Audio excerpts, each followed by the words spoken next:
نے یہ خواب کب سے دیکھنا شروع کیے؟ بسم اللہ الرحمن الرحیم. جو مجھے اپنی زندگی کا پہلا ڈریم آیا تھا وہ تقریباً 5 سال کی عمر میں آیا تھا، اور اس کے بعد پھر جب میں تقریباً 13 سال کا تھا اس وقت ایک ڈریم آیا تھا. پھر جب میں 17 سال کا تھا تو اس کے بعد مجھے کنٹینیوسلی ڈریمز آنا شروع ہو گئے، اور جن کا سلسلہ آج تک جاری ہے. یہ خواب آپ شہرت حاصل کرنے کے لیے تو نہیں پھیلا رہے؟ مجھے یہ ڈریمز تقریباً 28 سال سے آ رہے ہیں، اور اس سے پہلے میں نے کبھی کسی سے یہ ڈریمز شیئر نہیں کیے تھے.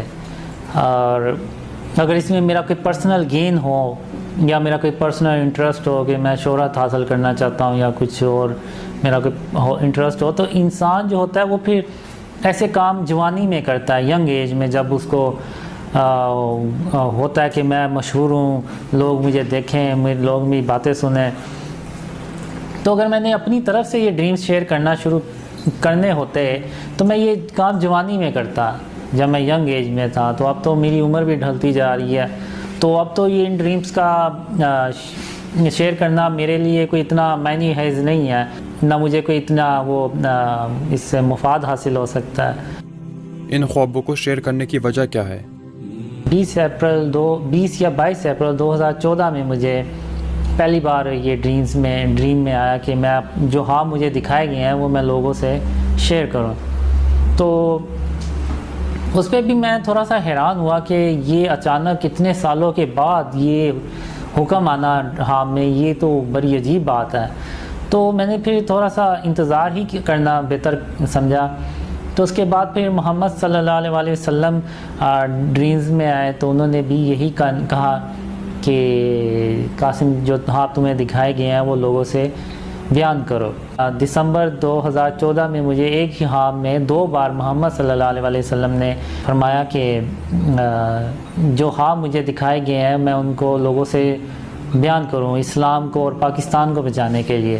جب مجھے یہ ڈریمز آ رہے تھے تو مجھے نہیں تھا پتہ یہ مجھے ڈریمز کیوں آ رہے ہیں، اس کا کیا مقصد ہے یا کیا نہیں ہے. تو یہ پھر کئی سالوں کے بعد مجھے ڈریم میں آیا، حکم ہوا کہ میں یہ خواب لوگوں سے شیئر کروں. تو مجھے نہیں تھا پتہ اس وقت، یہ میرے لیے بھی ایک شوکنگ چیز تھی کہ یہ کیسے ہو سکتا ہے کہ ان ڈریم سے تو شاید میرے اپنے گھر والے یقین نہ کریں، تو یہ لوگ کیسے یقین کریں گے. اور مجھے محمد صلی اللہ علیہ وسلم نے خواب میں کہا کہ میں اپنے خواب دوسروں سے شیئر کروں. تو اب مجھے یہ بتائیں کہ اگر آپ کو محمد صلی اللہ علیہ وسلم خواب میں آ کے کوئی حکم دیں کہ یہ آپ کام کریں، تو کیا آپ ان کو انکار کر دیں گے؟ تو کوئی بھی ایسا مسلمان نہیں ہے کہ جو محمد صلی اللہ علیہ وسلم کے آگے انکار کرے. وہ تو سارے مسلمان جو ہیں وہ محمد صلی اللہ علیہ وسلم کے لیے اپنی جان، اپنا مال، اپنا سب کچھ قربان کرنے کے لیے تیار ہو جائے گا. تو اسی طرح میں بھی تھا کہ جب محمد صلی اللہ علیہ وسلم نے حکم دیا تو پھر میں نے کہا کہ آپ کے لیے تو جان بھی حاضر ہے. تو یہ تو پھر ڈریمز ہیں، اور بیڈ کمنٹس آتے ہیں، مجھے بھی تھوڑا سا ہرٹ ہوتا ہوں، میں برا لگتا ہے مجھے.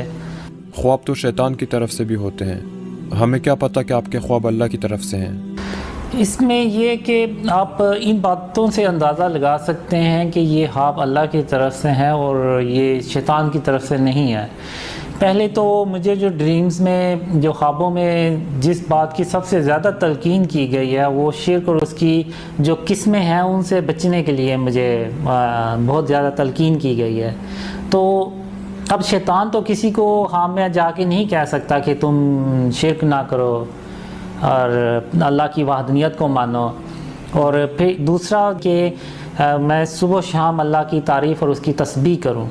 تو یہ بھی شیطان نہیں کہہ سکتا اس طرح سے کسی کو خواب میں جا کے کہ تم صبح و شام اللہ کی تعریف اور اس کی تسبیح کرو.